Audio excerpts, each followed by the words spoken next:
नमस्कार दोस्तों। किताबें बोलती हैं विद डॉक्टर विष्णु सक्सेना के इस नए एपिसोड में आपका हार्दिक स्वागत है।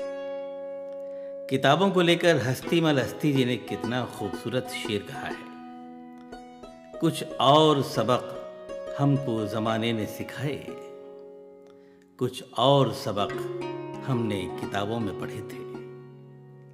जी हाँ, ऐसी ही कुछ नई सीख देने के लिए आज मेरे हाथ में जो किताब है उसका नाम है गेट सेट गो, यानी कामयाबी कैसे, जिसका हिंदी अनुवाद किया है स्वाति शैलेश लोढ़ा ने। आइए इस अद्भुत किताब के कुछ खास और उपयोगी अंशों पर नजर डालते हैं। मेरी मेज पर टेलीफोन की घंटी बजी।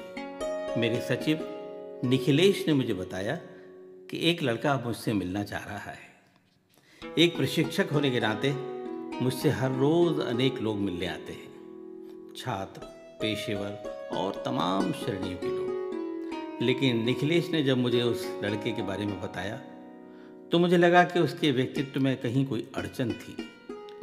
निखिलेश को वह पसंद नहीं आया था। मैंने भी एक क्षण सोचा, अंदर भेज दो। आदतन दिमाग में आते विचारों को नजरअंदाज करते हुए मैंने कहा। दरवाजे पर एक बहुत जोर की दस्तक हुई और फिर एक व्यक्ति ने सिर अंदर करके झांका। क्या मैं अंदर आ सकता हूं? उसकी आवाज में तलखी थी। आइए। मैं अपने माथे पर पड़े हुए बल को महसूस कर सकती थी। मैंने कहा, यहां जूते पहनकर आना मना है, कृपया उन्हें उतार दीजिए। उसके जूतों पर पॉलिश नहीं थी। हमारे दफ्तर में जूते पहनकर आना मना है, यहाँ तक कि हम स्वयं सिर्फ दफ्तर में इस्तेमाल के लिए अलग जूते रखते हैं। क्या यह जरूरी है? उसने च्युइंगम चबाते हुए बड़ी लापरवाही से पूछा। मैंने जोर देकर कहा, हाँ। वो जूते उतार कर अंदर आ गया, एक कुर्सी खींची और उसमें पसर गया। उसने मजाक उड़ाने के अंदाज में पूछा, आप यहाँ क्या पढ़ाते हैं? मैंने उसे समझाने की कोशिश की, हम पढ़ाते नहीं हैं, कार्यशालाओं के द्वारा लोगों को प्रशिक्षित करते हैं। एक ही बात है, वो कुर्सी पर और ज्यादा फैल चुका था और दफ्तर का जायजा ले रहा था। फिर बोला, मैंने आपके जैसे संस्थानों के बारे में काफी सुना है, आप यहाँ क्या पढ़ाते हैं? मैंने कहा, चलिए पहले ये बताइए कि आपका नाम क्या है। उसने बताया, मेरा नाम कौशल है, मेरी उम्र 23 साल है। मैं कार बेचने का व्यवसाय करता हूँ, रोज अनेक लोगों से मिलता हूँ, शहर के बड़े बड़े लोगों को जानता हूँ, वो अक्सर हमारे शोरूम में आते हैं। वो वास्तव में पुरानी कारों की दलाली करता था, ये बात उसने मुझे बाद में बताई। मैंने उससे फिर पूछा, आप कितना पढ़े हैं? उसने कहा, मुझे इस शिक्षा व्यवस्था से ही नफरत है। मेरे अध्यापक बहुत ही पक्षपात करते थे, वे मुझे हमेशा नजरअंदाज करते थे। लड़के भी मुझसे जलते थे। मैंने वो स्कूल ही छोड़ दिया। बाद में उसने मुझे बताया कि वह 12वीं क्लास में 2 बार फेल हो चुका था। आप हमारी वर्कशॉप में क्यों आना चाह रहे हैं? मैंने जानना चाहा। ऐसे ही तफरीह के लिए, मेरी शामें खाली रहती हैं, उसने बिना नजरें मिलाए कहा। वो वास्तव में कोई नया काम तलाश कर रहा था, लेकिन उसे यह नहीं पता था कि वो करना क्या चाहता है। उसने अनमने ढंग से हमारी वर्कशॉप ज्वाइन कर ली। वो हर बात की बुराई करता था और असुरक्षित महसूस करता था, लेकिन उस पर हमारा असर हुआ और वो खुलने लगा। उसने स्वयं पर भरोसा नहीं किया, हर चीज की आलोचना करते हुए जिया, उत्साहहीन चलता रहा, या यूं कहें कि निरुद्देश्य भटकता रहा। स्वयं को कभी नहीं जाना, न कोशिश की जानने की, यूं ही बेहाल था। साफ तौर पर वह असफलता की विशाल मिसाल था, लेकिन उसे एहसास नहीं था। और अब जब उसने सत्य पहचाना तब वह माना, मुझे बदलना है।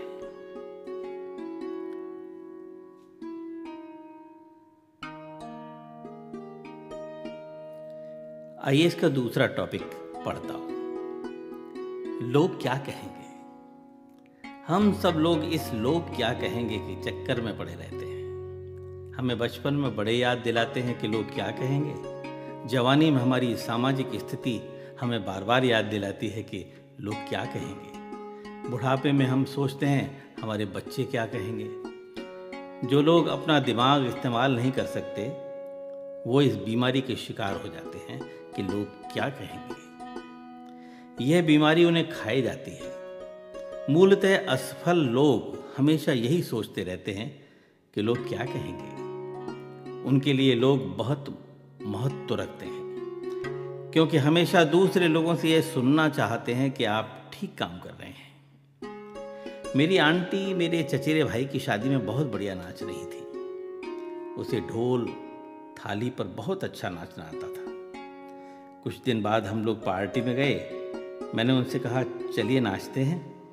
वो झिझकी, फिर बोली इस 48 वर्ष की उम्र में मैं क्या नाचूंगी, लोग क्या कहेंगे।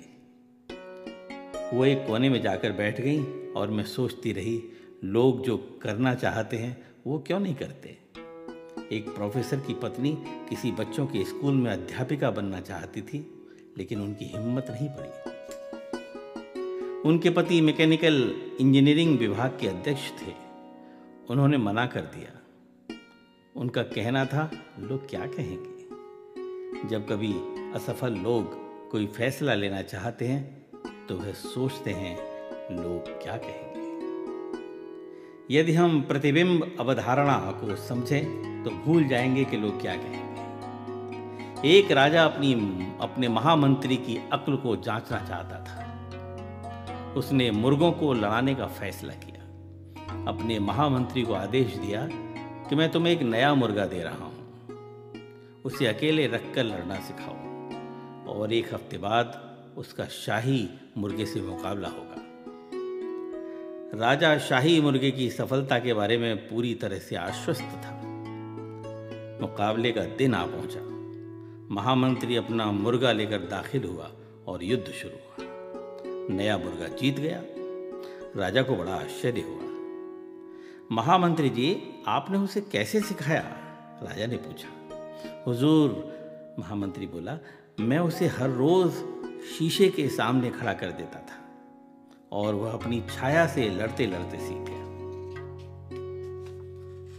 जब क्लास में नया अध्यापक आता है तो बड़ा चौकन्ना रहता है। छात्र भी उसे बड़े ध्यान से देखते हैं। अध्यापक सोचता है लड़के मेरे बारे में क्या सोचेंगे और हर लड़का भी यही सोचता है कि अध्यापक मेरे बारे में क्या सोचेंगे। जब आप दूसरे व्यक्ति की राय के बारे में सोचते हैं तभी वो यह सोच रहा होता है कि आप उसके बारे में क्या राय रखते हैं। इसलिए इस बात की परवाह करने की क्या ज़रूरत है कि लोग क्या कहेंगे। एक बार कॉलेज में मैंने अपने दोस्तों के साथ एक खेल खेला। मान लीजिए इनके नाम थे निशा, उषा, रीमा। मैंने निशा से कहा, निशा मैं तुम्हें पसंद नहीं करती, अब तुम मुझे अच्छी नहीं लगती। उसने मेरी तरफ देखा और चिढ़कर बोली, तुम भी मुझे पसंद नहीं। मैं उषा से मिली और उससे भी वही बात कही। वो थोड़ी चिंतित दिखाई दी और बोली, क्यों, क्या हुआ, क्या मैंने कोई गलती की है? यही सवाल मैंने रीमा से दोहराया। रीमा को कोई फर्क नहीं पड़ा और बोली, तुम्हारी तुम जानो, मुझे तो तुम बहुत अच्छी लगती हो। अक्सर लोग निशा की तरह सोचते हैं, बदले का बदला। कुछ लोग उषा की तरह सोचते हैं, हमेशा दूसरे का मुंह ताकते रहो। वे हर किसी को खुश देखना चाहते हैं। ऐसे लोग संवेदनशील होते हैं। कुछ लोग केवल रीमा की तरह होते हैं। उन्हें इस बात से कोई फर्क नहीं पड़ता कि लोग क्या कहेंगे। वो अपने पर भरोसा रखते हैं और उसी में खुश रहते हैं। भाषण देते समय लोग अक्सर सोचते हैं कि लोग क्या कहेंगे। बोलने से पहले, बोलते समय और बाद में भी वो यही सोचते रहते हैं लोग उनके बारे में क्या सोचेंगे। हवाई जहाज में पहली बार सफ़र करते समय यात्री हमेशा इस बात के लिए प्रति चौकन्ना रहता है कि यदि कुछ गड़बड़ हो गई तो लोग क्या कहेंगे। वो न भी सोचे तो लोग अपने व्यवहार से उसे ऐसा सोचने पर मजबूर कर देते हैं। भारत के सभी छोटे बड़े शहरों में लोग अपनी जाति के बाहर शादी करने से पहले या फिर कोई अलग किस्म का काम करने से पहले, जैसे कि दर्जी का काम या लड़कियों द्वारा टैक्सी चलाने से पहले ज़रूर सोचेंगे कि लोग क्या कहेंगे। मैं ये नहीं कहना चाहती कि उषा की तरह सोचना गलत है। संवेदनशील होना अच्छा है, लेकिन यदि आप सही हैं और सिद्धांततः ठीक है तो लोगों की बहुत ज़्यादा परवाह नहीं करनी चाहिए। तो दोस्तों, आज इतना ही। इस किताब में न जाने कितने प्रेरक तथ्य और प्रसंग हैं। अगर आप पढ़ने बैठ गए और पूरी पढ़ डाली तो आपके व्यक्तित्व को एक नया आयाम मिलेगा। किताब का नाम था गेट सेट गो, यानी कामयाबी कैसे, जिसका हिंदी अनुवाद किया था स्वाति शैलेश लोढ़ा ने। और हाँ, अगर आपने भी कविता की, कहानियों की, शायरी की, संस्मरण या व्यंग्य की कोई किताब लिखी है और आपको लगता है कि उसका कंटेंट लोगों तक पहुंचना चाहिए तो हमसे संपर्क करिए। हमारा ईमेल पता है vishnu.sanskar@gmail.com। खुश रहिए, अपना ख्याल रखिए, कितने भी व्यस्त रहें पर किताबें ज़रूर पढ़ते रहिए। नमस्कार।